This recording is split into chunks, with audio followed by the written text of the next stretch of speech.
सो hey guys, ये हमारा Bajaj N250 का थर्ड फ्री सर्विस का रिव्यू है।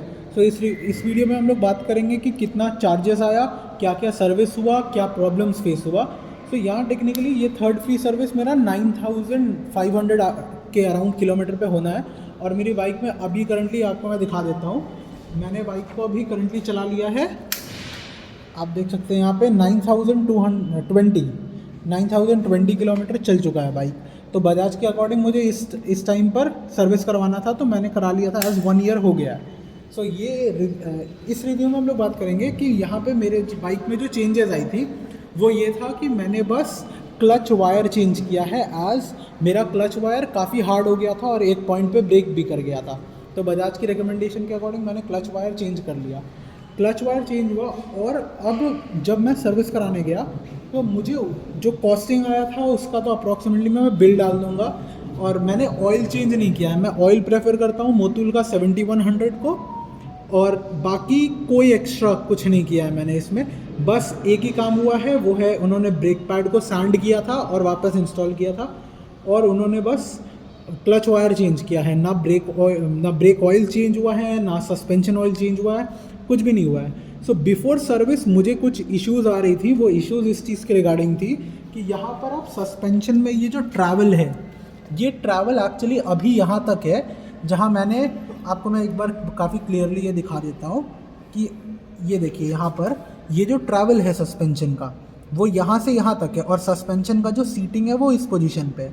बट आपको मैं अभी इसमें फ़ोटो डाल दूँगा, पहले वो ट्रैवल ऑलमोस्ट यहाँ तक आ जा रहा था, और उसकी वजह से आप यहाँ देख पाइएगा, यहाँ ऊपर में ये जो स्क्रैच है, ये पॉइंट पे ये जो स्क्रैच लगा हुआ है, ये एक्चुअली इस पार्ट को, यहाँ पे भी आप ऊपर देख सकते हैं, यहाँ पर ये देखिए, ये यहाँ हिट किया हुआ है, ये इस पॉइंट पे नीचे जाके एक बार हिट कर गया था। तो मैंने इसके रिगार्डिंग बजाज में बात किया, तो उनका कहना है कि नहीं सर, आपकी बाइक में ऐसा कोई भी इशू नहीं है, और उन्होंने मुझे कहा कि आप मुझे वो सेम चीज़ जैसे वो हिट किया था आप मुझे वो रिक्रिएट करके दिखाइए।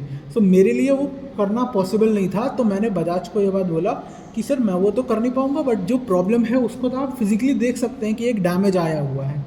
तो बजाज का ये कहना था कि नहीं सर, वो हम नहीं बता पाएंगे, आप जब तक हम लोग वो चीज़ देखें ना कैसे हो रहा है, वो हम लोग नहीं कर सकते हैं। सो वो भी मैं उनका पॉइंट भी समझता हूँ कि उनको वो चीज़ समझना है कि कैसे हो रहा है। बट मैं जब बोल रहा हूँ कि सर वहाँ मार्क प्रेजेंट है और सब कुछ है, तो उनका कहना है कि नहीं सर, आपको पहले वो चीज़ मेरे सामने रिक्रिएट करना होगा, तब हम कुछ करेंगे। तो आफ्टर दैट उनका कोई भी मतलब सोल्यूशन नहीं था। उन्होंने कहा आपकी गाड़ी बिल्कुल ठीक है, आप लेके जा सकते हैं।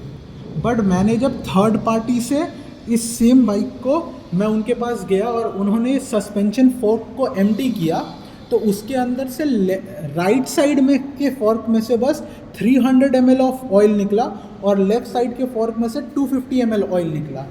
बट उनकी स्पेसिफिकेशन के रिकमेंडेशन के अकॉर्डिंग राइट साइड में ज़्यादा ऑयल होना चाहिए कंपेरेटिव टू लेफ्ट साइड में ज़्यादा ऑयल होना चाहिए कंपेरेटिवली टू राइट साइड में। तो इसकी वजह से बाइक में एक इतना बड़ा ट्रैवल आ रहा था और बाइक का सस्पेंशन बहुत सॉफ्ट हो गया था। अब जो नेक्स्ट इशू मुझे फेस हुआ कि मुझे सबसे बड़ा ये इशू मेरे साथ ये हुआ कि अभी जब बाइक की थर्ड सर्विस हो गई और मैं बाइक को बाहर लेके निकला, तो मैं काफ़ी ब्रेकिंग करता हूँ फ्रंट ब्रेक से, बट उन्होंने लेफ़्ट रोटर पर जो ब्रेक रोटर होता है, उन्होंने कैसे गलती से या क्या क्या उनसे हुआ, उन्होंने उसके ऊपर पॉलिश स्प्रे कर दिया। तो पॉलिश स्प्रे करने के बाद ये इशू हो रहा है कि अभी मेरी ब्रेक लगती ही नहीं है, मतलब मैं कुछ भी कर लूँ मेरे बाइक में ब्रेक इंगेज नहीं हो रहा है। ये आप देख सकते हैं, ये कंप्लीट इसके ऊपर एक स्लिपिंग है, और आप ये देखिए इसके ऊपर ईजिली ये है ना, ये पूरा स्लिपिंग मार्क है, इसके ऊपर मेरे ब्रेक स्लिप कर रहे हैं। मैंने इसको क्लीन करने का भी ट्राई किया बट हुआ नहीं, और इसके ऊपर एक पॉलिश का लेयर है। इस साइड में ऐसा कुछ नहीं है, क्योंकि ये साइड इन्होंने किया, मतलब बाहर से इन्होंने पॉलिश किया, तो ये साइड पे कुछ आ गया है, और अब वो इसके ऊपर मेरा ब्रेक स्लिप कर रहा है। तो मेरा रेयर ब्रेक बिल्कुल ही एंगेज नहीं हो रहा है, मतलब मैं अगर 60 की ब्रेक स्पीड पे ब्रेक लगा रहा हूँ तो मेरा गाड़ी एंटायरली इंजन ब्रेकिंग के ऊपर चल रहा है, और फ्रंट ब्रेक तो मैं एक्चुअली ड्राइव वैसे करता हूँ तो मुझे उतना फील नहीं हुआ, बट जब मैंने नेटिवली एकदम सेपरेटली रियर ब्रेक का यूज़ किया तो मुझे बिल्कुल ही ब्रेक फील नहीं हुआ है। तो इसके रिगार्डिंग मैंने बजाज में जब बात किया तो बजाज का ये कहना है कि सर हमारा जो पॉलिश या ड्रेसर यूज़ होता है, उन्होंने टर्म यूज़ किया ड्रेसर का, तो वो यूज़ किया, वो हीट अप होने पे अपने आप वेपराइज हो जाता है और रोटर पे एग्जिस्ट नहीं करता है। बट मुझे ये नहीं पता, मैंने बाइक को 250 किलोमीटर अप्रॉक्सीमेटली ड्राइव कर लिया है और फिर भी अभी भी वो स्लिपिंग आ रहा है। मैंने अभी इसको क्लीन कराया था, थोड़े टाइम के लिए ये बिल्कुल सही काम किया और अभी वह फिर स्लिप करने लग गया है। सो इधर वो पैड पे रह गया, मैंने तो प्लेट क्लीन कराया तो प्लेट पे कोई इशू नहीं हुआ, प्लेट पे थोड़ा टाइम के लिए वो रहा, उसके बाद वो फिर स्लिप करना स्टार्ट कर गया है। तो अब मुझे ये वापस से पूरा वो असेंबली को डिसअसेंबल करवा के जो आपका कैलिपर है और प्लेट है उसको अलग करा के पूरा क्लीन कराना होगा और अब मैं वही देखता हूँ कि क्या इशू है। तो हाँ, मैं बिल अटैच कर दूँगा यहाँ पर और बाकी जो मुझे इशू फेस हो रहा था मैंने आपके सामने काफ़ी क्लियरली स्टेट कर दिया है कि इनके साथ यही प्रॉब्लम है कि कुछ ना कुछ होता है।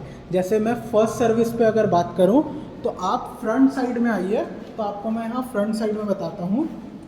उन्होंने तो ये जो लग नट होते हैं ना, यहाँ पर ये लग नट्स इन्होंने खुला छोड़ दिया था।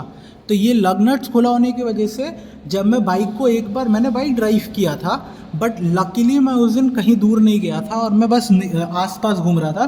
तो ये लग नट्स जो है ना, वो क्या हुआ कि जब मैं वॉश कर रहा था तो प्रेशर गन की वजह से ये लग नट खुल के नीचे गिर गए और मुझे ये तब नोटिस हुआ कि ये दोनों लूज पड़े हुए थे और ये इवन ये पार्ट भी फ्रीली स्पिन कर रहा था। क्यों? क्योंकि ये अच्छे से अटैच नहीं थे। फिर नेक्स्ट सर्विस में उनसे ये गलती हो गई कि उसी टाइम पे उन्होंने क्या किया था कि वो सस्पेंशन को वापस से इंस्टॉल करते हुए उन्होंने पूरा सस्पेंशन को स्क्रैच कर दिया था। बट ऑन देयर क्रेडिट उन्होंने अंडर वारंटी मेरे हर पार्ट को, मतलब उनसे पैनल स्क्रैच हुआ था, अंदर का काउल जो है वो स्क्रैच हो गया था, सस्पेंशन स्क्रैच हुआ था, उन्होंने हर चीज़ को रिप्लेस करके दिया था। बट जो चीज़ सबसे बड़ा प्रॉब्लमेटिक था, जो नेक्स्ट टाइम उन लोगों ने क्या किया कि उन्होंने ये जो टी का नट होता है जिसके ऊपर कंप्लीट हैंडल टर्न करता है, ये नट उनसे लूज छूट गया था। तो मेरी गाड़ी क्या हो रहा था, जब भी मैं ऐसे बाइक को लूज छोड़ा था, दोनों हाथ से फ्री छोड़ रहा था, तो बाइक राइट की तरफ मूव कर रही थी। तो ये राइट मूव कर रही थी और जब ये बाइक फर्स्ट टाइम रिपेयर के लिए गई थी राइट पैनल में डैमेज की वजह से, तो उन्होंने मेरा जो व्हील को ओपन करके सीट के ऊपर रख दिया था। बट सीट पे नहीं, उन्होंने डायरेक्ट मेटल फ्रेम जो था उसके ऊपर रख दिया था। तो उसका भी मैं अभी फ़ोटो लगा दूंगा। और उसका जो फ्रंट रोटर है ये बेंड हो गया था। बट अकॉर्डिंग टू बजाज वो रिपेयर मुझे खुद से करना होगा। बजाज की इसमें कोई ऐसी गलती है नहीं, मुझे नहीं पता। मैंने अपने एक्सपेंस पे ये फ्रंट रोटर को रिपेयर कराया था और बाकी बाइक में ऐसे कोई प्रॉब्लम नहीं है। बट अभी करंटली मुझे एक इशू फेस हो रहा है, वो ये है कि आप ये देख सकते हो टायर वेयर जो है वो अनइवन है। इस साइड में कितना टायर वेयर है और इस साइड में इतना ज़्यादा टायर वेयर है।